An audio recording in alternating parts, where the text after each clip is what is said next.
Hi, this is Warren Peace 56 here doing a small recording of my voice talking about my thoughts on Bioshock Infinite. For myself, because my channel has no viewers ever, and this is just if I ever feel like coming back to it or kind of just a memory that I played it. Bioshock Infinite to me, it's a single player game with campaign only, focusing on first person shooting. It had a large amount of positive reviews, with the lowest one I saw being by IGN giving it a 9.4. So I just thought I had to play it, and also because I really haven't actually played a game like that, especially on a console, since I've recently only been playing League of Legends or, well, just like multiplayer combat games.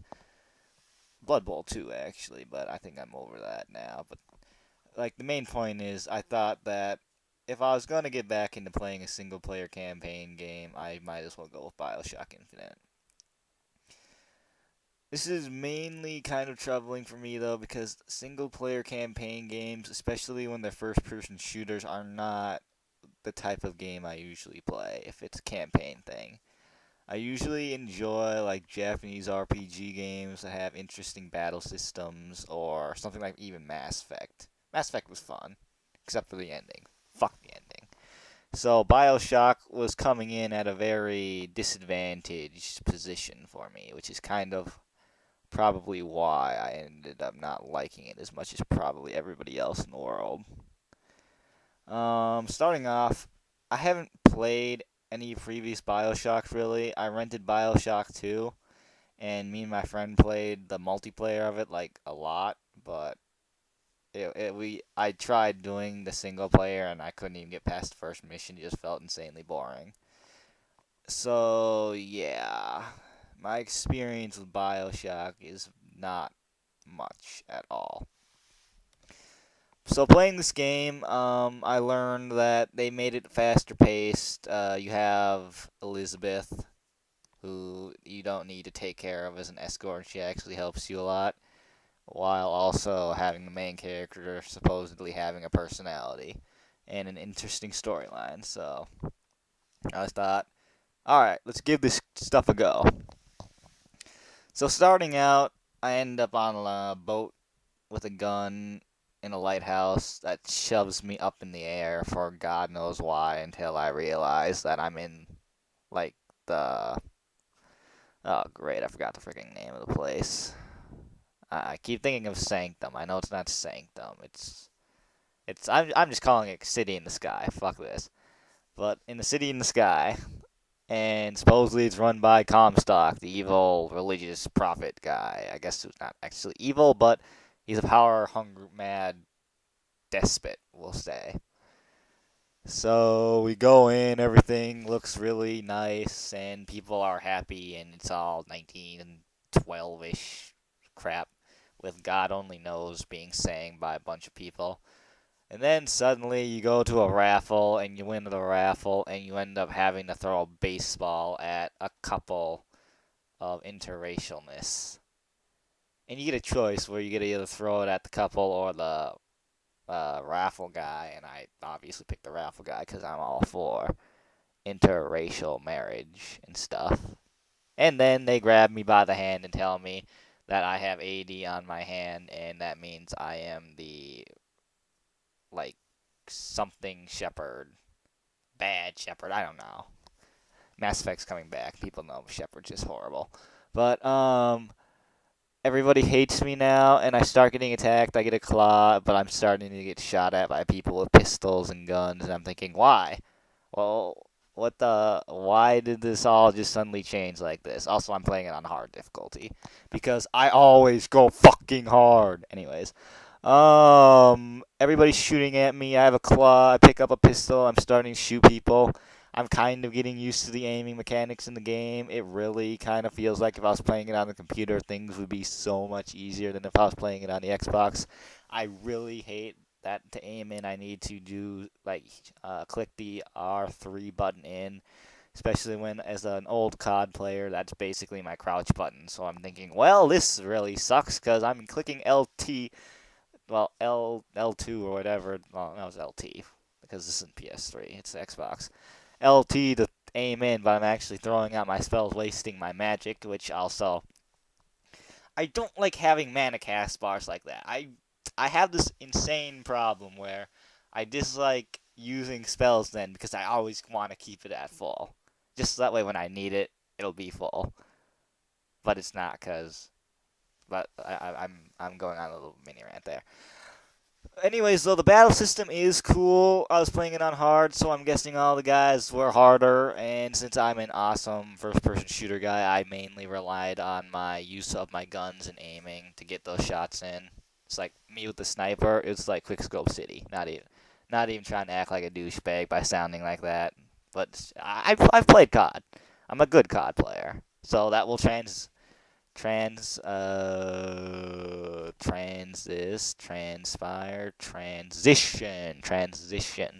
over to me playing Bioshock.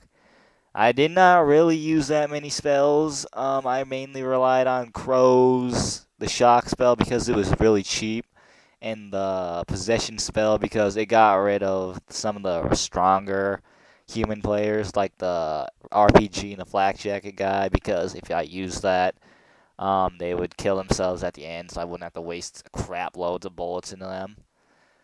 And I gotta say, when I don't have Elizabeth around, this game really kind of felt, at least on hard mode, like a survival horror game. Especially when, like, after you do the first part of the mission, it's basically darkness everywhere and dingy stuff, and you're going down into the slums and everything. Like they have horror aspects in the game of like carcasses everywhere that you end up looting and stuff, but it just I kind of lost what I was talking about just now. Oh crap, where was I? I was talking about frick. I'm so good at what I'm doing right now. It's insane. I think I was talking about um shooting stuff. Oh yeah, it was like a survival horror because I was constantly running out of ammo. Luckily, Elizabeth there was to toss me ammo, but if she wasn't, I would have nothing in my guns, and I would be like, well, I have a hook that takes out about 1/4 of their health every time I whack them with 3 guys with guns shooting at me, so life feels awesome. But yeah, I would have times where ammo would be kind of scarce, and I'd be like, wow, am I going to die now? Luckily, the revive system isn't horrible, since it only costs $50, I guess, to revive yourself. Although there are times when the spawn system freaking spawns you right in front of the guys that just killed you, and then you're already dead again, and then I go, why? What is up with the spawn points? Ugh. Sorry, that was just... I had some pent-up rage from some locations. Cough, cough, when you're on a tower and the black lady is in the tower in the middle with the kid that you have to stop her from, and Elizabeth does something to stop her. Like, I'm just gonna say now that this whole thing contains spoilers. All right, there will be spoilers here. I haven't actually spoiled anything, I think, so far, but from now on, I will not be. I will not be. I will spoil stuff. Anyways, in terms of story, I can't say I was very moved by it. I liked Elizabeth as a character, although I kind of thought some of her traits were trying too hard. I definitely don't think she should have gotten the um recognition that she was this very complex princess that you ended up having to save. I really did not like the main character. He just sounded like I like the voice because he voiced the guy, I forget his name, voiced Yuri from Tales of Vesperia, but and also other characters. But I did not like the male character really. He sounded like he was just some kind of badass that disliked what he did in the past, so he's kind of all, oh, I'm just doing this that way I can repay my debt, blah blah blah blah. And even as the story goes on, supposedly this is all supposed to make a difference, but I didn't see any difference. I even kind of got lost in the middle. Like, I don't really understand the whole Lady Comstock and the black woman supposedly killing her with the Vox organization going against the Comstock people. I didn't really get that, especially when they transitioned into the end. That's when my attention, like, it caught my attention again. But I didn't understand really what I was doing. I just knew that I had a linear path that I was set on, and I had to kill stuff. So yeah. Well, also I knew I had to protect Elizabeth and get her to New York or New Paris. But getting back to the subject on the characters, I did not like the main character that much, and I did not think Elizabeth was as moving as people in reviews have said she was. I also don't really understand Comstock that much. I understand he's like power hungry. I understand that he's what he actually is, but like the whole actual meeting when he drowns Comstock, like the man Booker drowns Comstock at the almost finale area, I didn't understand that. What was the point of that exactly when he's talking about the finger and stuff? I know that it kind of meant something after you watch the end, but going up, like, when you actually get there, it kind of just left you with more of an idea of what are you talking about, dude? I really don't understand what you're saying. That's the point, but I still. It kept Comstock as an enigma for me because I never truly understood why I had to kill him, other than that he supposedly imprisoned Elizabeth in the tower. And I didn't really find that driving. Instead, after Booker killed him, I just thought, dude, you killed Comstock. Was that really necessary? Supposedly he was gonna like tell you stuff, and Elizabeth said not to kill him, so whatever. And then there's the songbird. The songbird. I was there supposedly a warning about this songbird before, because until I actually saw the songbird like the second time, because the first time when the statue sang and songbird got called, I didn't even realize there was a songbird. I thought that just some people that work for Comstock would come there and start shooting at me. But then the whole tower starts getting destroyed randomly. I'm like, what's going on? And then suddenly a big robotic bird comes out of nowhere, and I'm thinking, what? What? Huh? And then later on, I realized that the songbird is supposedly Elizabeth's only friend and is like a guard or something. And I did not really understand the whole songbird thing at the beginning, and I thought that they could have done something to kind of explain the role of songbirds that way. In the mid area, when I still have no idea what's going on, maybe that could provide a little bit of clarity on the whole idea. And then there's the two twins that are supposedly physicists that, like, the only physicists that existed originally, well, they both existed originally, but in their own parallel universes. But when they died, supposedly because they're physicists, they were able to thus live in every universe and act really creepy and provide hints. I'll talk about this when I talk about the finale. Anyways, I've covered characters, a confusing story in the early and mid section, the combat, kind of. I guess I'll talk a little bit more about the combat. Like I said, I was playing this on hard difficulty, so the enemy can aim better, and I don't do as much damage to them. Like, they all take more shots to kill. I can't. In hard difficulty, you can't really experiment with different tactics. You have to use what's safe and what's effective. And that would be basically using crow, lure, well, possession, and fire slash shock for damage, depending on the case, where shock is more meant to get that stun off on the enemy, while fire is just meant for more, you want damage, so you're going to use fire. And because of that, I never actually used, like, the squid, the water. I used the shield spell once and found it just wasn't worth it. Like, I'm just saying that I couldn't experiment with all of these different abilities that I was given. Like, I can't. I don't want to grapple people closer to me when they can then whack me and destroy all of my health and shields. Like, it's not. It's just not logical when you're playing on hard mode. It's probably even less when you're playing on 1999 mode. It so I could not fully experience the combat that way. I just had to play it safe. I had to use cover, and I had to just shoot down guys one at a time from a distance where I felt safe. And if they got too close to me, I would kite and do other things to keep me safe. So even though it's fast paced, I still played it like I would play a Call of Duty game on veteran mode.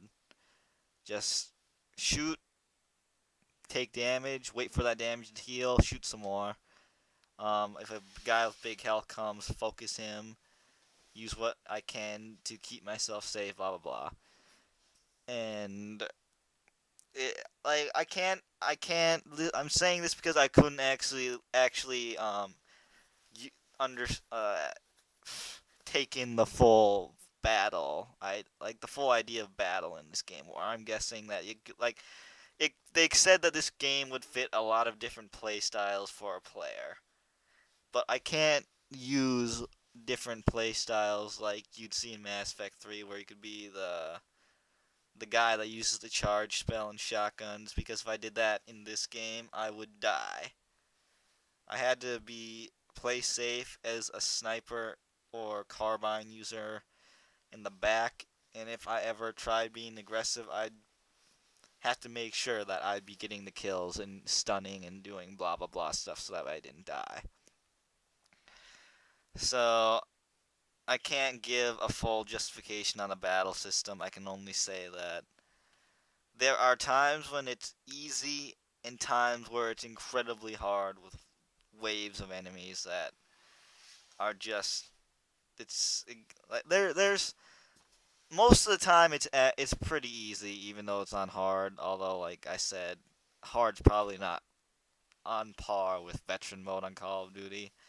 1999 might be, but hard isn't. Like I know I'm sounding really confusing right now, but this is just really for me. It's just that it was. Sorry, I lost my train of thought. Uh, Whatever. Forget what I was talking about. Let's just say I was playing it on hard mode, so I couldn't experience the full idea of what the possibilities could be had in fighting because I wanted to stay safe and I wanted to get the job done while staying safe. So that's the battle system. Let's finally head on to the story at the end. Alright, so supposedly Bioshock always has their own big, whoa, what the fuck happened moments. And they save theirs for the end when you realize that the main character, Booker, in an alternate universe becomes Comstock. And this can happen in a lot of different alternate universes because there are, like, infinite, because it's Bioshock Infinite. And I thought, why really go this route? It really didn't seem like it led up to it that well. It changed from this idea that I'm just getting Elizabeth to Paris to suddenly she's going to be the catalyst to New York being in an apocalyptic destruction mode led by Comstock. I'm thinking, how is this all actually happening? I know that Comstock supposedly kidnaps her again and like and stuff, but it's still really confusing, and I thought that this was really relying on the wow value of the moment instead of actual storytelling. You understand, whoa, multiple universes exist, but everything I did up till now doesn't make sense to how it led to this point, and I'm still going to accept it because this is all so mind blowing. To me, I thought this was actually interesting. I was actually paying attention to the story, but it really, I don't think it made that much sense. There were uh, there were cases in the main, like the first and second parts of the story that did kind of hint at it, but I don't think it made sense still because that stuff it only hinted at it because it didn't make sense in itself. The two twins that were giving you hints along the way, obviously they weren't really realistic in any way, but that's like that could be a hint from almost anything then. So you can't really think that's why it all makes sense because it's just that much of an enigma. It's hard to understand. And I got really kind of depressed with the ending, how Booker had to die because if he did, then Comstock wouldn't exist, and how it all tied in that Anna was supposedly Elizabeth, and you can't. Like, the only reason all this could make sense in the ending was because Booker had no idea what was going on. Like, the player had no idea what was going on. And then they suddenly push all this onto you, and it's supposed to make sense when it's really just like I said before, relying on shock value. That you now need to die because in some alternate universe you're going to become Comstock, even though in this universe you didn't become Comstock, but you still sold your child away. And then when the child was going through a multiple dimension, her finger got lopped off because the hole closed on it, and that's why she can use tears. And it's all just like I said, too much to take in relying on the shock value of it. It doesn't seem like it makes that much sense. And even then, with the ending, with the cutscene when he's like waking up after he's dead and goes Anna, you don't actually can tell if Anna actually was in the crib because it cuts off from there. But it's it was shocking, but it's still I don't think an appropriate storytelling method. This is all my opinion, and you don't need to think it's right, but I think I'm right because it's my opinion and stuff. Yeah, it's I'm still trying to get my mind around some of this stuff.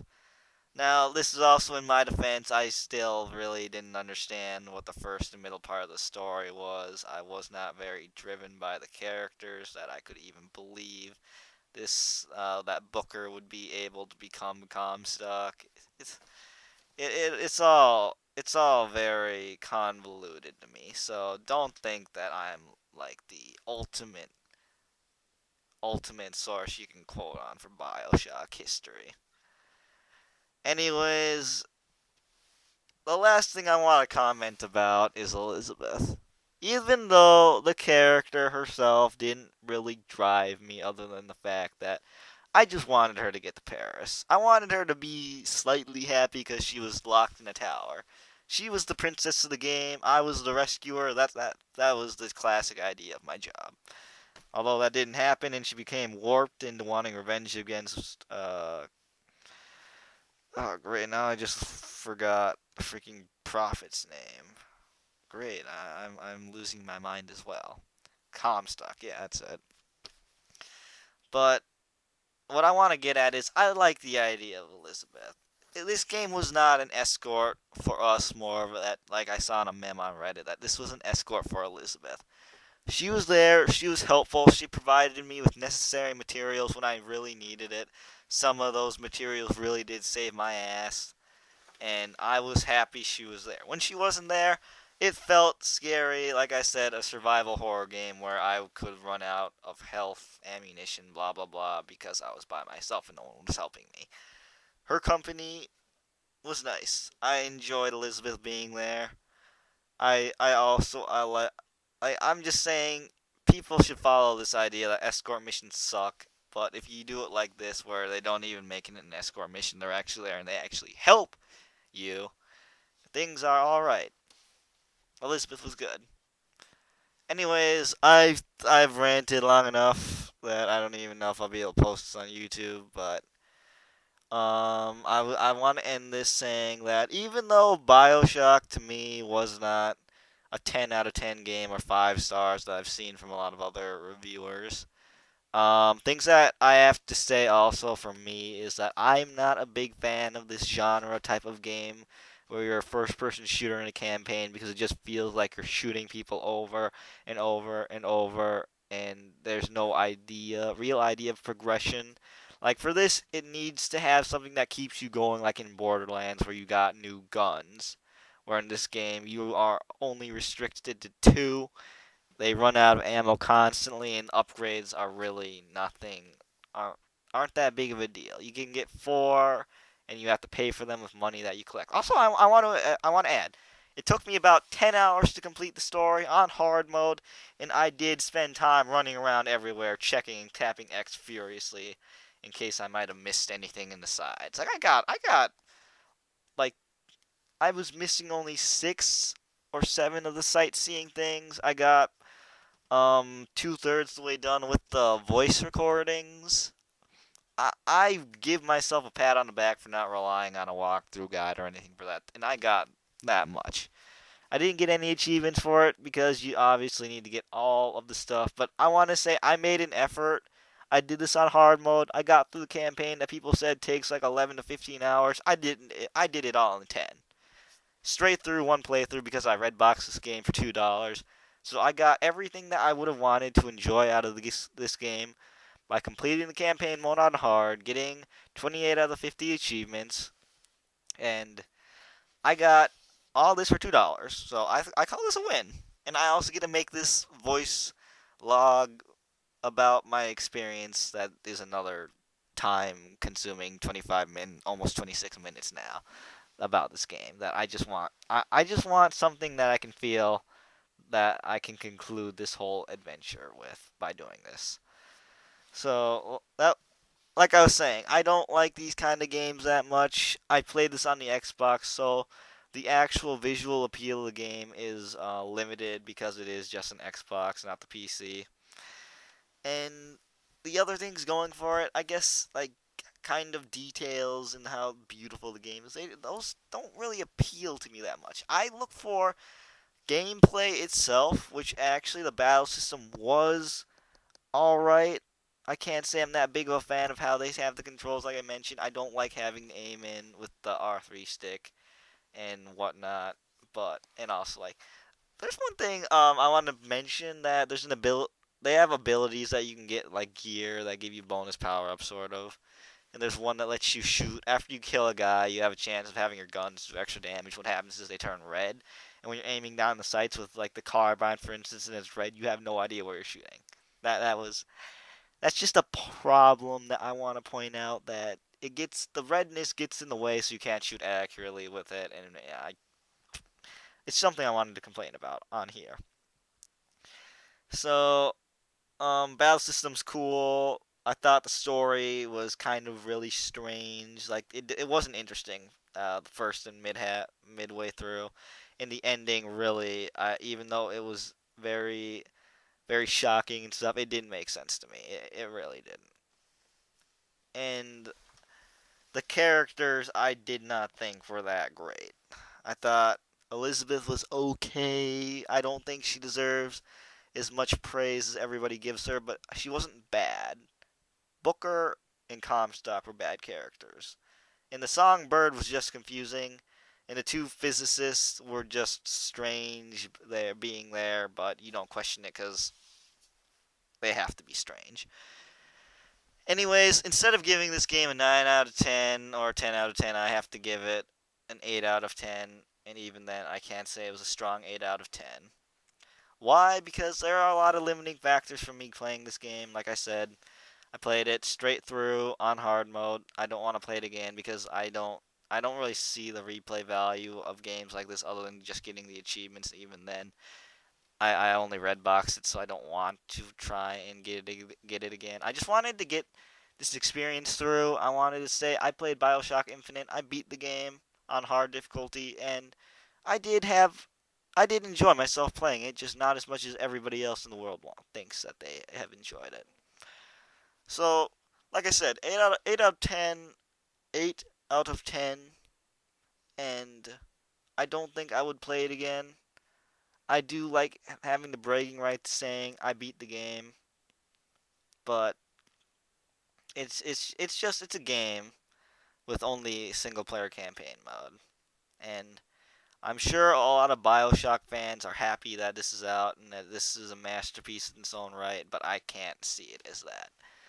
So, like I said, this vlog was mostly meant for me. If you actually ended up listening to me talk for almost 30 minutes about the game, especially when I went on, like, kind of got lost on my random rants, I'd like to say thank you for listening to me. If you have any of your own thoughts, you can obviously post them in the comments below about what I was talking about. And yeah, thanks for listening if you actually did listen all the way, including you, future me, if you're ever bored enough to start listening to this by yourself. Forever alone, yo. Bioshock Infinite. Done.